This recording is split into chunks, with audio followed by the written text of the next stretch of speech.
Então, para dar boas-vindas a vocês, eu chamo Anderson Galvão, ele que é o curador do GETAP. O pessoal não sabe, né, Anderson, mas a gente esperou muito por esse momento, presencialmente. Bom dia, meu amigo. Bom dia, Suelen. Bom dia, pessoal. Como a Suelen falou, né, esse projeto ele nasceu, ele saiu da incubadora no começo da pandemia. E gente gosta de gente, né? A gente gosta de abraçar, a gente gosta de contar piada, a gente gosta de dar risada.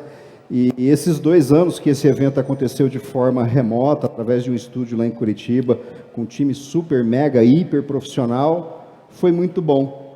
Mas faltou calor. Faltou calor humano. Faltou calor, né? E esse contigo. calor que a gente vê não só lá fora, por isso que aqui a gente dentro. escolheu Goiânia. Eu acho que está um calorzinho bem agradável, 26 graus, eu acho que é calor humano e calor do sol que Deus manda. Exatamente, né? Então, seguindo aqui com a nossa programação, acho que o principal ponto é esse. O principal e a primeira mensagem é uma mensagem de agradecimento. A gente, como eu disse, a gente começa esse projeto num período difícil de pessoas perdendo familiares, pessoas perdendo amigos, empresas perdendo colaboradores, um evento que nasceu nessa frieza de um momento difícil, de um tempo difícil que a gente atravessou, mas agora finalmente estamos aqui presentes, pessoalmente, e de novo, o tema do agradecimento, né? Então a gente agradece muito às empresas, todo mundo que vocês viram os nomes aqui, que confiaram nesse projeto no momento difícil. Então a gente agradece muito, a gente tem muito respeito, muito carinho por esta confiança que nos foi depositada. Da mesma forma também, não só empresas, mas diversas associações, diversos setores, prontamente se dispuseram a nos apoiar nessa ideia, uma ideia que, depois eu conto um pouco mais dessa história, mas uma ideia que ela foi muito bem acolhida pelo setor em diferentes elos da cadeia produtiva do milho, né?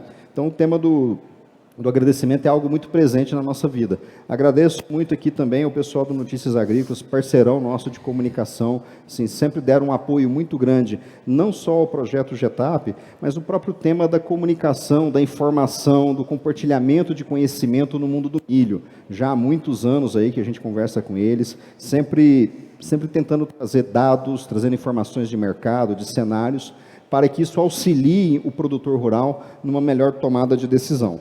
E talvez eu seria até injusto de não citar todos os nomes de pessoas, de amigos, de conhecidos, de pessoas muito próximas da gente que aqui estão. Cito aqui a presença do Donovan representando a Secretaria de Agricultura, apoio muito grande da Secretaria de Agricultura do Estado aqui com a gente. Então, seria injusto eu talvez esquecer algum nome, mas assim, sintam todos assim muito bem acolhidos e muito bem recebidos aqui pelo time do GETAP, por mim, pela Suelen e tudo mais. O dia hoje é um dia muito longo, né? A gente vai falar de temas de mercado, economia, preço, rentabilidade, tecnologias agronômicas, o que isso tem representado de potencial de produtividade e também um tema de sustentabilidade.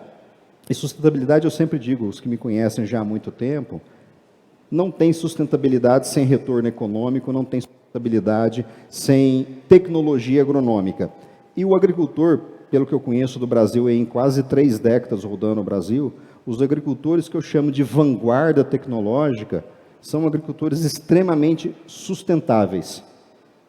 O agricultor que produz bem hoje é aquele agricultor que tem, sim, compromisso e respeito ao meio ambiente. E é nosso desafio também comunicar isso melhor. As regras, as leis, os parâmetros que existem no Brasil hoje são extremamente rígidos, são extremamente complexos, e um desafio que a gente sempre fala e faz, eu queria ver um produtor americano, um produtor francês, um produtor alemão, produzir sob a mesma régua, sobre os mesmos critérios que vocês aqui na sala estão expostos no seu dia a dia. E aí, Suelen, seguindo com a minha fala inicial, um pouco dessa história, né? Como eu disse, eu tenho praticamente 3 décadas já, né, um decano do mundo do agro, né, Ivan? A gente começa a lembrar das histórias da década de 90, dos anos 2000, mas assim, eu me lembro quando eu comecei a vida como profissional, analista de mercado, lá em 95, 96, eu me lembro de cotar uma saca de milho em Sorriso a R$ 3,50, uma saca de soja a R$10. Bons produtores conseguiam 40 sacas de soja. Quando eu saí da faculdade de agronomia, um bom produtor de milho verão colhia 90, 95, 100 sacas de milho por hectare. Hoje, 100 sacas de milho por hectare é a produtividade média da segunda safra, que antigamente a gente chamava de safrinha. Hoje, você colhe isso numa segunda safra com sequeiro e com janelas de plantio muitas vezes apertadas. Então, isso é um pouco da história que eu nasci dentro da agricultura e que eu acompanhei sendo desenvolvida dentro da agricultura, e isso nos motivou, com o passar do tempo, a pensar não no que a gente está fazendo hoje, mas o que a gente vai fazer daqui 10, 15, 20 anos. Mais cedo eu estava ali na porta conversando, e mesmo nós do mundo agrícola, que conhecemos de produção agrícola, é muito comum a gente chegar ao supermercado e pegar um pacote de frango, pegar um pacote de carne, uma verdura, alguma coisa. E o nosso automático é pensar que aquele produto nasceu no supermercado. E da mesma forma que aquele frango, daquela carne e aquela verdura que a gente vai comer hoje, começou a ser produzido há 6 meses, 1 ano, 2 anos atrás, isso vale também para tecnologias. O fertilizante que chega na fazenda de vocês para o plantio que está acontecendo, o defensivo, a semente, tudo isso vem de uma cadeia produtiva muito longa. E aí, quando eu volto especificamente para o tema do milho, gente, eu me lembro, lá no final dos anos 2000, 2009, 2010, que nas modelagens econômicas e de mercado que nós fazemos lá na casa, a gente projetava o Brasil como um grande exportador de milho. E o Brasil se torna um exportador de milho exatamente, lembre-se, na década de 80, na década de 90, nós éramos importadores eventuais de milho. Milho da Argentina, milho do Paraguai, milho dos Estados Unidos. Então a gente modelou lá em 2008, 2009, o Brasil como um grande player de exportador de milho, player super relevante. E essa conquista ela foi consequência de ganhos de eficiência. Você só se torna exportador de algo que você é eficiente na sua produção, na sua comercialização, na sua distribuição. Avançando um pouco mais, lá em 2012, a gente desenvolveu uma outra tese econômica, que na época, uma viagem que eu fiz nos Estados Unidos com o seu Alisson Paulinelli, a gente começou a olhar o tema do etanol de milho. Cara, mas o Brasil é produtor de etanol de cana, nós não somos produtor de etanol de milho, não é eficiente, não é isso, não é aquilo. Bem, lá em 2012 a gente fez uma tese econômica, e nessa tese econômica a gente previa, lá para 2012, 2013, que Mato Grosso caberiam 5 usinas de etanol de milho, com uma moagem anual de cada uma na casa de 1 milhão de toneladas de milho. E hoje, quando a gente olha o parque processador de etanol de milho no Mato Grosso, talvez a metade dele são empresas que, de alguma forma, nós fizemos estudos de viabilidade econômica, estudos de cenário de longo prazo. Isso nos deixa muito, muito, muito felizes. Tudo isso tem a ver, e eu vou mostrar para vocês por quê, da história do projeto e do propósito do GETAP. Muito bem, avançando um pouco mais, 2019, a gente aqui se metido de novo com mais modelagem estatística, mais modelagem econômica, e 2019 fazendo um estudo de cenários de consumo de milho na China para 2030. Nesse modelo nosso começou a aparecer, piscar na tela, ó, a China, dependendo de determinadas premissas, dependendo de determinadas condições, a China lá por 2030 importa alguma coisa entre 60 e 100 milhões de toneladas de milho. 2030 está ali na esquina, só são 7 anos agora.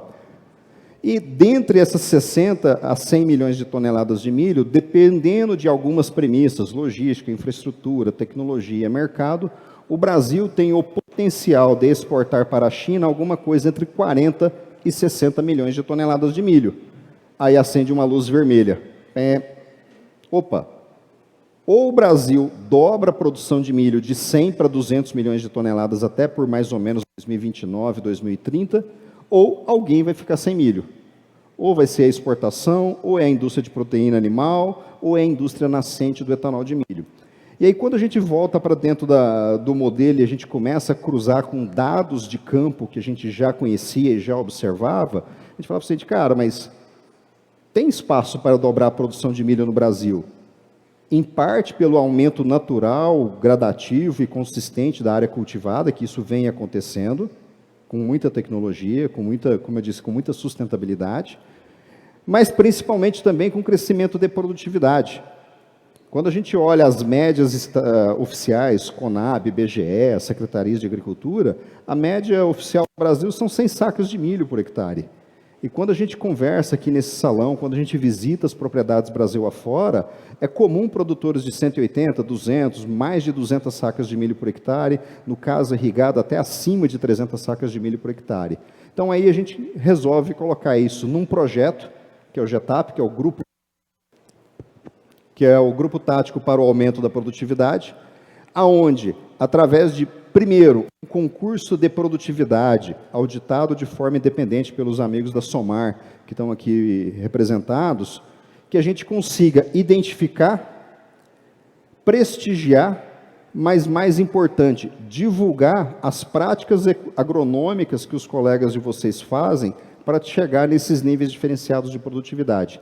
Esse é o principal propósito, esse é o principal motivo que nos levou a criar o GETAP lá no final de 19, começo de 2020. O projeto começa a rodar em 2021 e agora, com esse evento aqui, nós estamos na 3ª edição. Fizemos o inverno do ano passado, de forma remota, em Curitiba.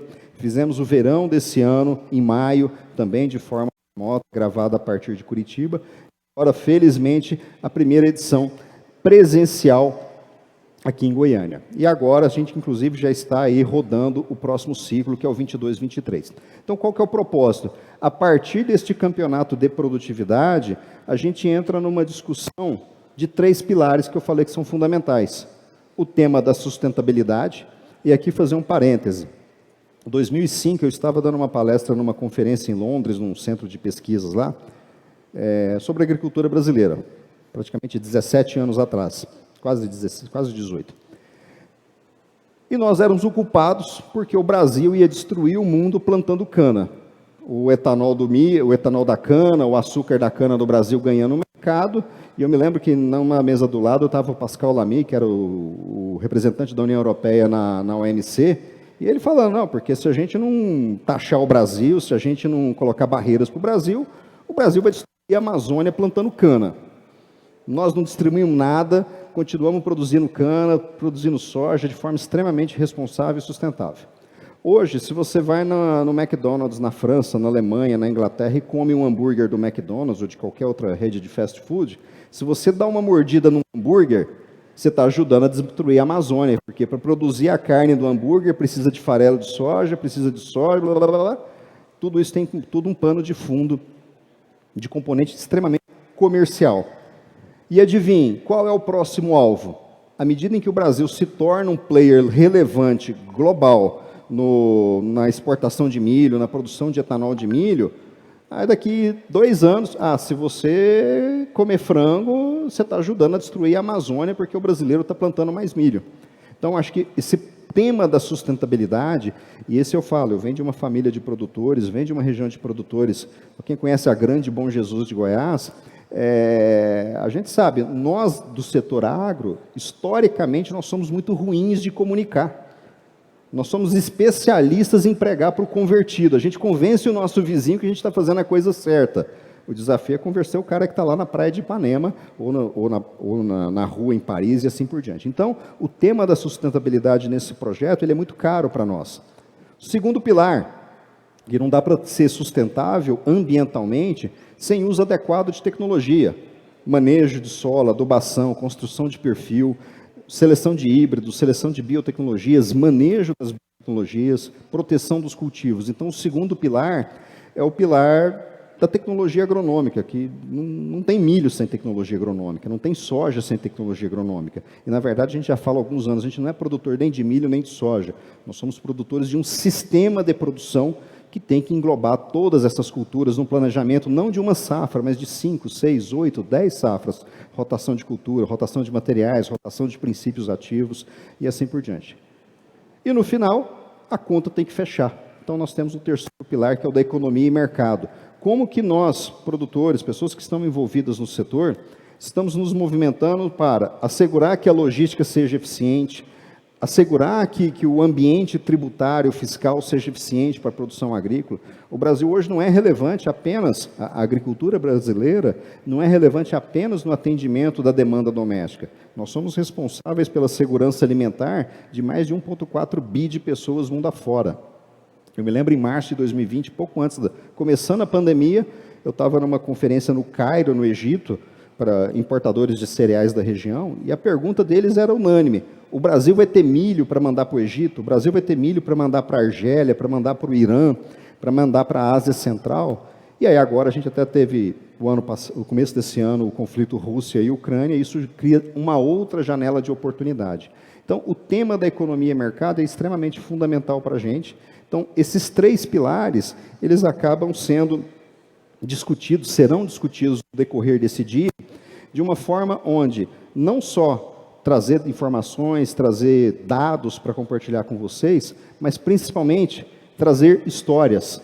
Como eu disse, as 2 edições aconteceram de forma remota, então nós convidamos os ganhadores das 2 edições, ou eles, ou pessoas que vieram nos representar, para subir aqui no palco, para você conhecer um pouco, para vocês conhecerem um pouco dessas histórias, dessas 2 edições anteriores, e depois, na sequência, no final do dia, aí sim, a divulgação dos ganhadores do segundo GETAP Inverno, Safra 22, na categoria sequeiro, na categoria irrigado, que são as distinções que a gente faz.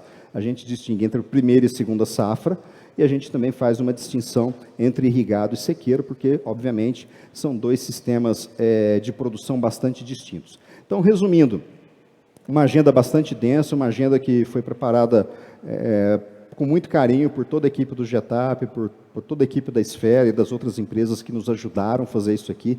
Como a gente diz lá na roça, né? A gente vê as pingas que a gente toma, mas não vê os tombos que a gente leva, né? É bacana a gente conseguir entregar para vocês um evento gostoso, um evento caloroso, com qualidade e principalmente com muito conteúdo para vocês aqui nesse salão trocarem bastante ideia, trocarem bastante informação e já pensando nos próximos.